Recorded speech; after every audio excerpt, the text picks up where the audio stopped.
Ako urong dito, and I said I would stake my honor, my life, and even the presidency. Good morning, Malacañang Press Corps. Happy Monday. Let's now have Presidential Spokesperson Salvador Panelo. Good morning, sir. Good morning. First, I'd like to acknowledge receipt of expressions of sympathies, condolences, and support from many countries of the world in relation to the tragic bombing that caused the lives and injuries to many people, particularly those that I have read from Australia, Canada, and Ambassador Daniel Price of the Great Britain. And I would like to express our thanks also to our Pope, expressing also his sympathy to us. And I'd like to congratulate another laurel to the Philippines, Miss Karen Galman, for winning the Miss Intercontinental. I'm ready for your questions, ladies and gentlemen. MPC. Yes, Pia. Sir, ano yung reaction ni President Duterte dun sa pagsabog sa Jolo, Sulu? And ano po yung mga directives niya?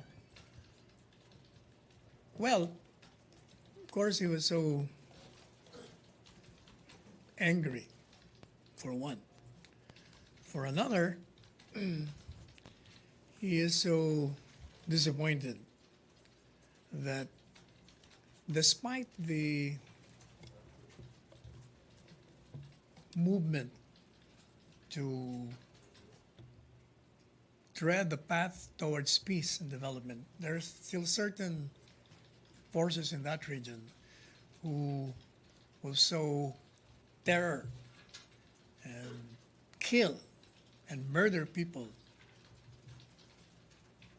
He has issued directive to the Armed Forces of the Philippines to secure the safety of the citizenry and to attend to the injured and to provide succor to the families of the victims. He will be going there, I understand, 2 p.m. today. Noon to 2 p.m. Between noon and 2 p.m. So aside from inspecting the blast site, ano po ang planong gawin ni President Duterte doon? Well, he has already ordered the AFP to undertake measures so that this incident will not happen again. May mga initial suspicions po ba si President Duterte? Does he feel that this has anything to do with the BOL? No, he will wait for the investigation. Of course, one Islamic State is claiming responsibility, but I read it in one of the briefers that one terrorist group is claiming responsibility for that. But we have to wait for the investigation. Who's behind it? And what group or individuals?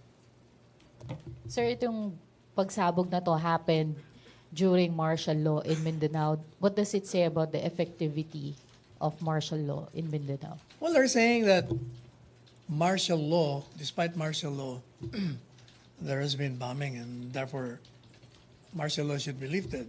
With more reason, martial law should be in place, because if you can do that under a martial law regime, then the more reason you should maintain it and be more strict in the implementation of security measures in that area.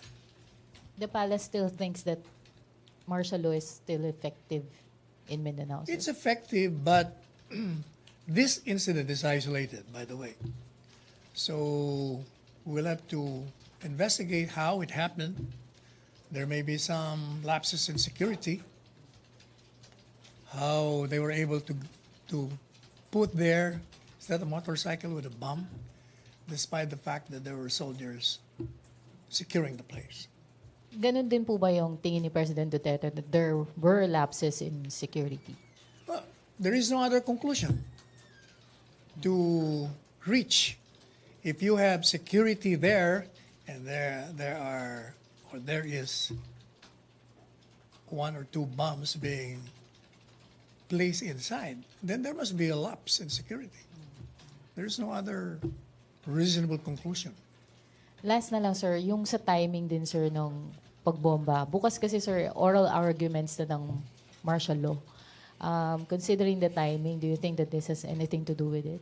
Now, as I said, we have to wait for the investigation. We can only speculate, and there have been many speculations.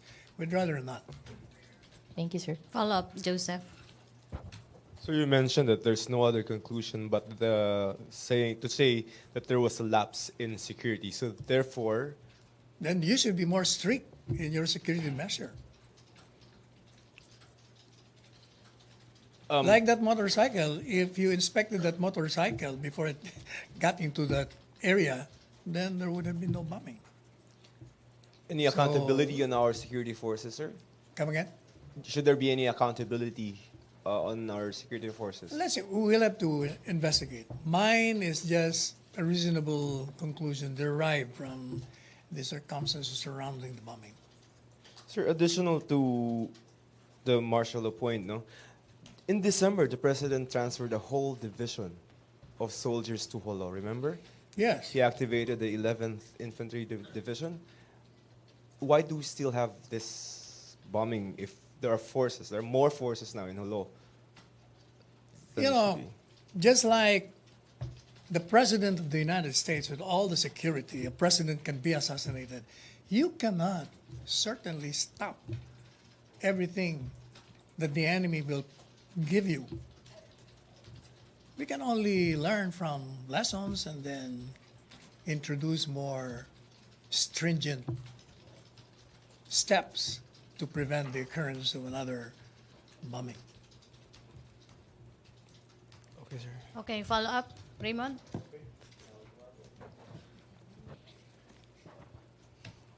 Sir, considering that Sulu is a Nurmiswari country, so you do not believe that that the MNLF or the group of Nurmiswari is not involved in this attack? As I said, we cannot enter into the realm of speculation. It would be unfair and not good to be speculating. I know that Nur Mizwari wants federalism better than BOL, but he did oppose it actively. In fact, he was non-committal with respect to the plebiscite. Is there any plan for the president to talk with the Nurmiswari after this incident to clarify things and to move on with the supposed plan of the president to negotiate with his group? He has said so himself. Remember, he wanted to talk with the chairman of the MNLF. Thank you, sir. Okay, may follow-up. Other issue. I mean, Alvin. Sir, nabanggit po ba ni Presidente kung ikino-consider niyang maglabas ng reward money for the immediate solution ng kaso? I didn't hear about that. I'll check with him. Thank you, sir. Questions, MPC? Other issue? Other issue. Raymond. Ace. Joseph. Ina, you're so quiet the last two briefings. Apart from morning. Ace, Ace. you're in red. Secretary, we got documents showing that the president reappointed Yusek Maglunsod, Who's he? Joel Maglunsod, Who's he ba? former labor undersecretary that the president fired. He has reappointed to where? Uh, The same post? some some unit under the DOLE, the Executive Director 3, National Maritime Polytechnic. DOLE pa rin naman, pero ibang unit. Tapos Executive Director na hindi na USEC. Is that document? Joel Bukad Maglunsod. Document Is that from your document spurious? galing sa inyo eh. Authentic? Galing sa inyo eh. Sa amin? Which sa amin? In my office or OP? Yes. OP? Binigay sa inyo. Oo. OP? Should we start doubting those documents now? Galing po sa inyo. Now we'll check. We'll check Hindi, why. Because the next question is why did he? yes, why did he definitely. say why? Then I'll check with the president. Kasi 'di ba, parang recently inaway din niya 'to eh. Parang binanatan niya sa speech niya dati 'to, 'di ba? Sige, I'll check. I'll check with him. Okay, thank you, Sec. Okay, may follow-up ba? Or Joseph and then Joyce? Okay. Sir, si former BOC Chief Isidro La Peña was charged by NBI sa DOJ ng graft and admin charges. Is he still enjoying the trust and confidence of the President? Yes, yes. He remains constitutionally presumed to be innocent.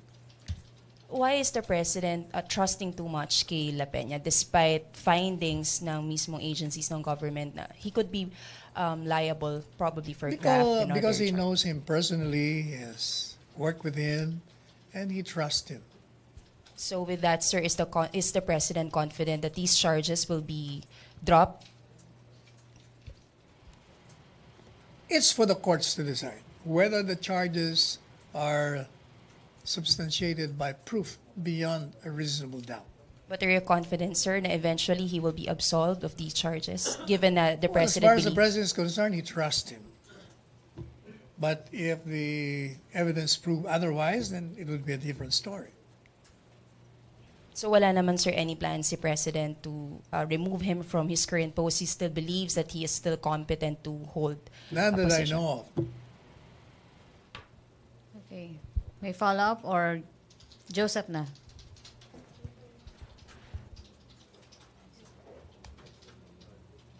So you were able to talk to the president, no, about the Jolo bombing? Not yet, not yet. Not yet. Hopefully today. Okay. But you said that the president was angry. Oh yeah, because somebody told me Huh? he Naman, sir. talked to him, and Huh?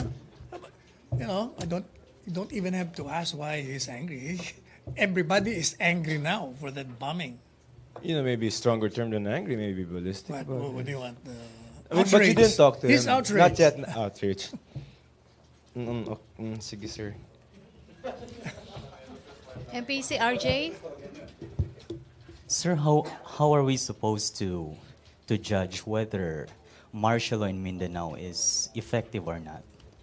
The fact alone that there is only one incident of bombing for the last 1 year plus, that means martial law is effective. Can you imagine how many bombings there would have been if there was no martial law there in operation? Just this month, sir, it's not just one. What? 1 or 2? Yeah. That's little considering the. That's little. That's little, sir. Two bombings in 1 month. That's little to you. No, that's still, to my mind, if there was no martial law there, then there would have been chaos and anarchy there. You see how they were able to get Marawi? But there was no martial law then. So you're saying the palace is not disappointed with how the AFP is handling martial law or enforcing martial law No. in Mindanao? But there should be some investigation as how it happened so that preventive measures can be undertaken. Pia? Yes, no? Oh, Raymond.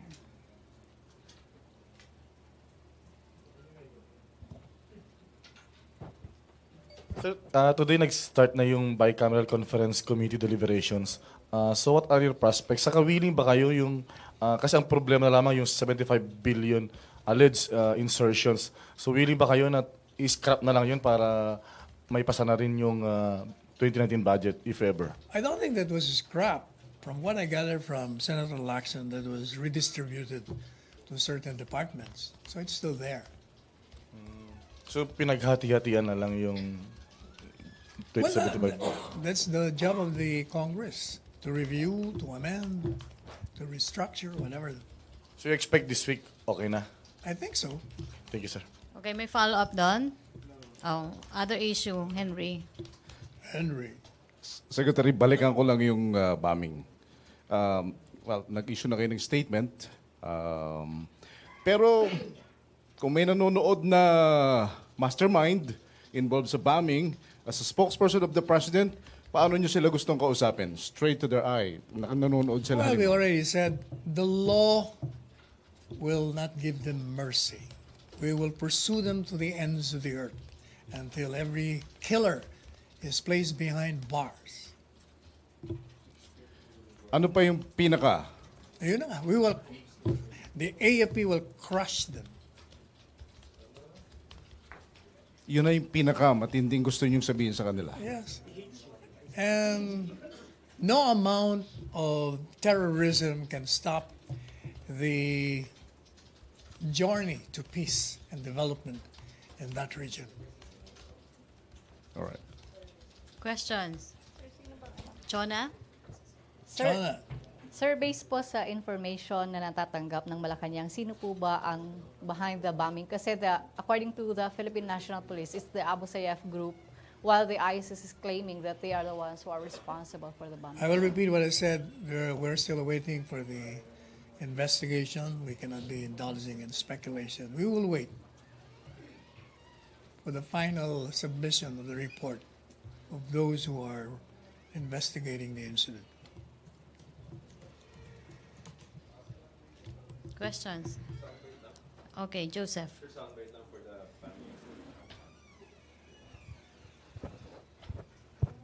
Sir, for soundbite purposes lang for later. Yung message to the families of the victims. Yes, we condole, we express our sincerest and heartfelt sympathies to the families of the victims. And we will do everything possible to give justice to those who have perished. And all government agencies have been directed to attend to the families. Meanwhile, we will pray for the eternal repose of the souls of those who were killed, even as we attend to the injured.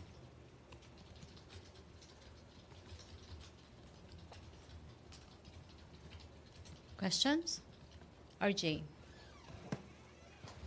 Sir, how is the intel fund of the government being... How is the what? The intelligence fund of the government being used in relation to monitoring terrorism in the country? I suppose they're doing it correctly.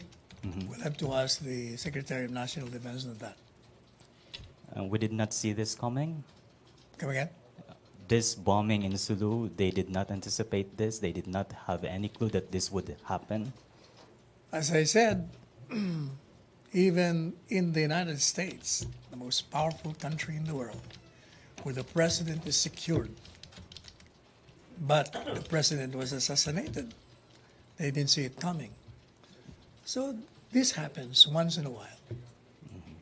And okay, thank you. Even the- Ace? May Oh, meron pa. question? Yung isa rin. Subsequent to that, si Reagan. May mga tanong pa, MPC? Joyce.